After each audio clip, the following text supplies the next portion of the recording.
It was a very emotional day at the Murdered and Missing Inquiry in Thunder Bay. Here with the story is Amanda Perot. Bonjour, welcome. We're here over at the Northwester Murdered and Missing Women hearings, and we are sitting with the commissioner and a hereditary chief. Would you introduce yourselves? My name is Oak-Eat-Jod, which means Golden Spruce Woman. I'm from the Haida Nation on west coast of Vancouver. We're northern in the water. Yeah. Also known as Bernie Williams. Je me présente Michelle Audette from the Innu Nation on my mom's side. Beautiful woman, amazing, and Québécois from my dad from Montreal. He's a tall, great. I love it. And that's so important.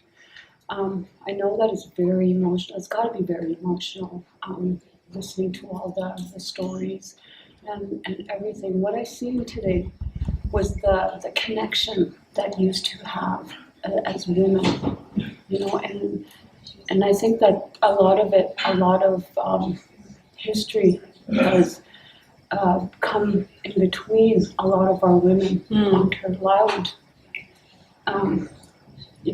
The power of women. Can you say something about that? Well, for myself, as being Michelle's grandmother, I'm just, I'm still learning where my role is and, what my responsibilities are as a hereditary chief of my village.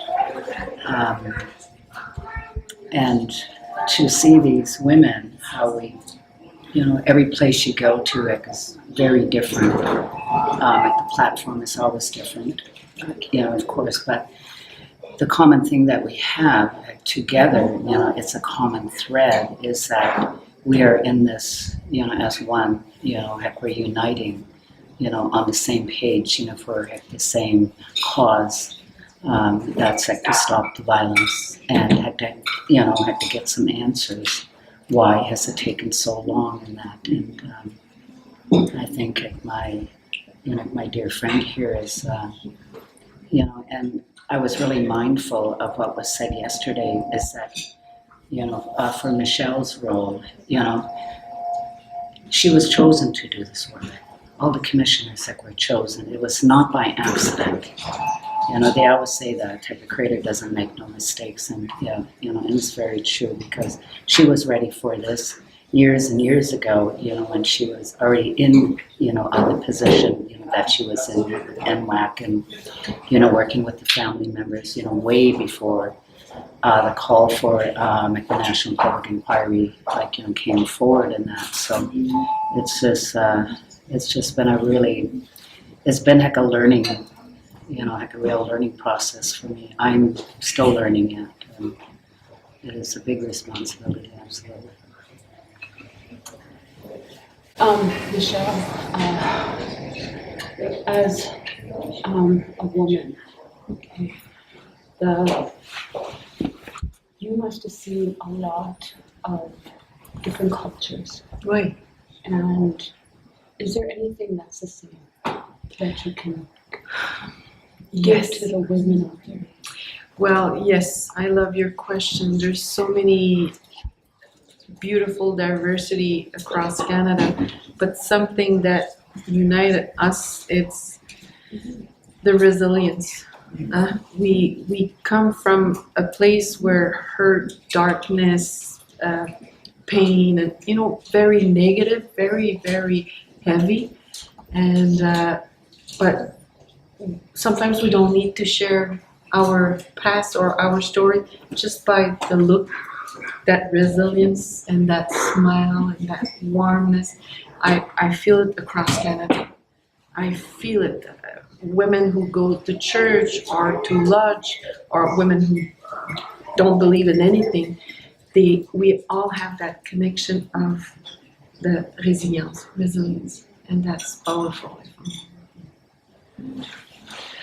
When we talk about water, water being calm the way it is right now, I feel it. I feel the power. And what's happening here this weekend, what can we tell the people out there that didn't make it here and didn't have a chance to tell their stories? How can they begin their healing and their sharing? Is there a way where they can contact someone? Of course, I will. We have a number for that. We have a website. We have a Facebook page.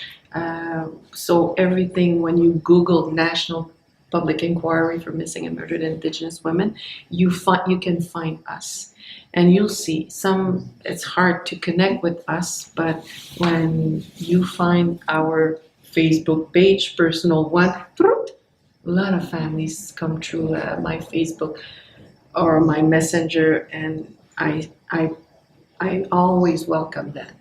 It's a lot, but we only have one shot, so I know that there's many ways to connect with us.